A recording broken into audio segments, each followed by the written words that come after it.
Thank you for joining Wars of the Roses as we continue with part 8 of The Genius of Freemasonry and the 20th Century Crusade by J.D. Buck.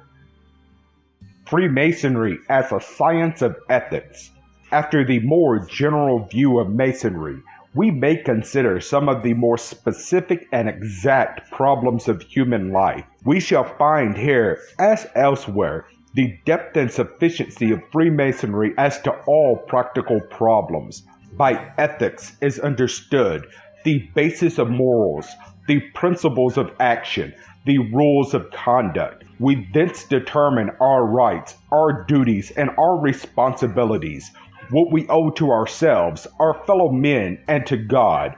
Few people seem aware of the fact that this whole subject can be reduced to an exact science so as to bring out the principle of action in any given case. The principles of science are exact. The rules or methods of applying these principles in any given case depends upon judgment, discrimination, and experience. If a mathematician or a physicist is thoroughly grounded in the principles of his science, has good judgment and great experience along the lines of his art, he will readily adopt means to secure desired results. The conditions are not difficult in regard to the principles of right action. The man who is thoroughly grounded in the principles of ethics, who is convinced of their truth and sufficiency, and who desires and really intends to do right, will make few mistakes.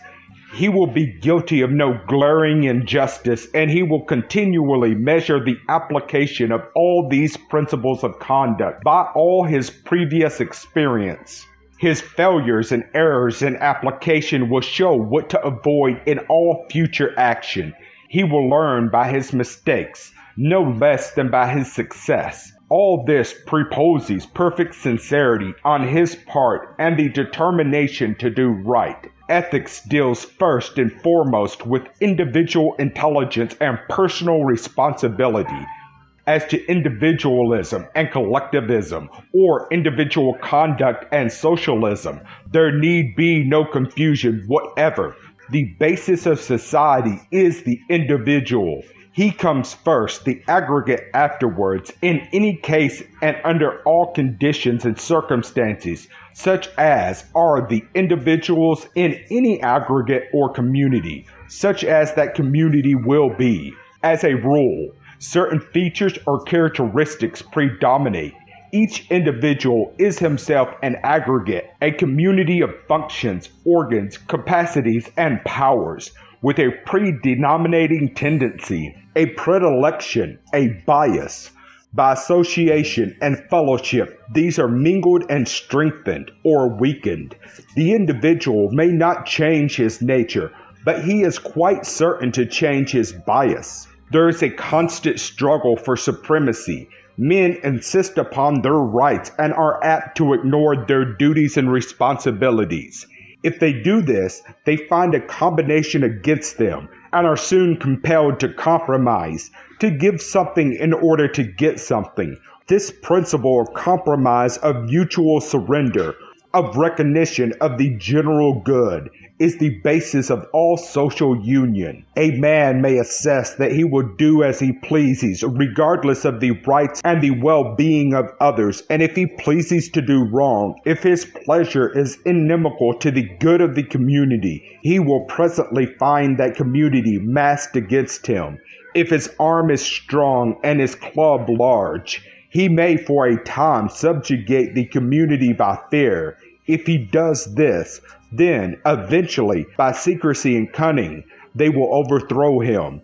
In a barbarous age, with an ignorant and rude people, the strong arm and the big club may receive a superstitious reverence, the people preferring such a leader to one inferior.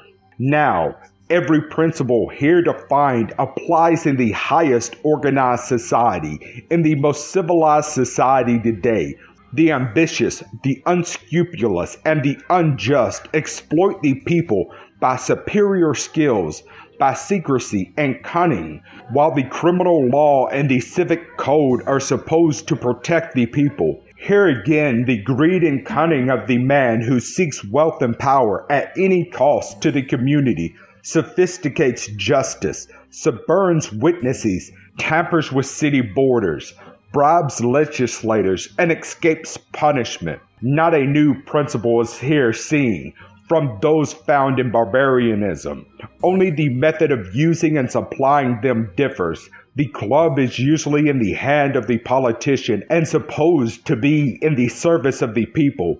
If the individual seizes the club and tries to run amok, he is likely to meet the bullet of the policeman. The criminal in rags or in a broadcloth, on the street or in the stock exchange, runs to cover. So we are slowly working out the problem of social evolution. But here and everywhere, at all times and under all conditions and circumstances, the basic element is the individual. If the majority of individuals are intelligent, just, and fraternal, the social status of the community will be high, but not otherwise. The greatest difficulty at the present time lies in the fact that too many persons are indifferent. They are involved in the ambitions, the necessities, or the ease of their own lives, and they injure the community by default of duty, often as much as the lawbreaker and the vicious do by exploiting it.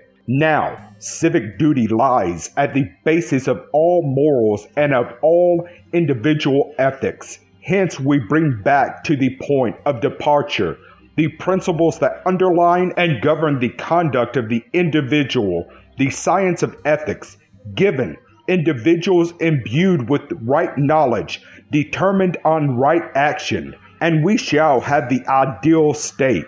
The education of the individual, then, is of the very first importance, and by education is meant knowledge of the principles of conduct and the rules of action that secure at once the greatest good to the individual and to the community.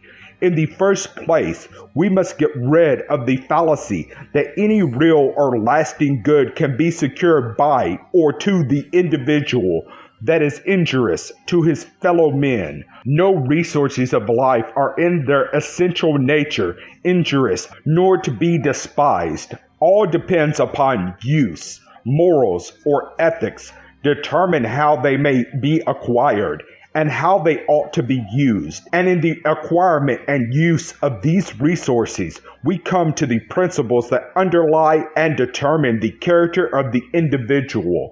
Now, the basis of character is determined by the principles of personal responsibility, by regulating conscience to the keeping of another, be it church, pope, or priest, and morals are at an end. The individual is reduced to an irresponsible automaton. He will do whatever his conscience keeper tells him to do and assume that it is right or justified because his conscience keeper says it is right. Discriminating choice and rational volition that determine what we call a free moral agent are no longer present. If the individual is lacking in intelligence, he cannot discriminate as to the basis or results of his action. If he acts under restraint or constriction, the act is at most but partly his own, and he can be held only so far responsible.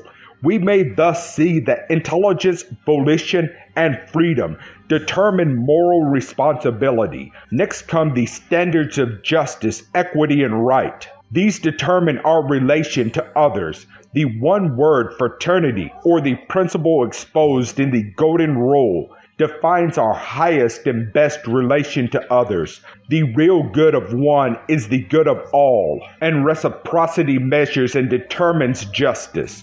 The individual governed by this principle gives and takes, is equally ready and willing to give or to receive.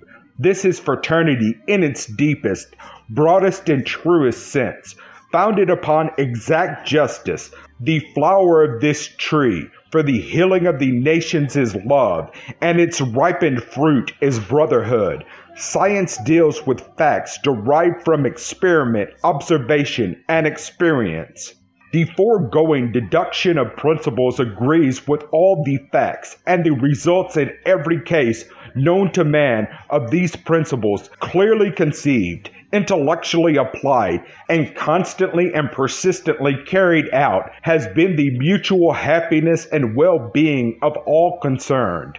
We are therefore justified in concluding that we have here the exact formula of the science of ethics, the basis of morals, the conditions of the greatest good to all, the best interest of the individual at once secures the highest good of the state. There need be no confusion of tongues, no working at cross purposes. By a science of ethics, we thus arrive at a knowledge of what is necessary to be done and how to do it in order to secure the greatest possible good to all. To obtain this exact knowledge is the science of ethics.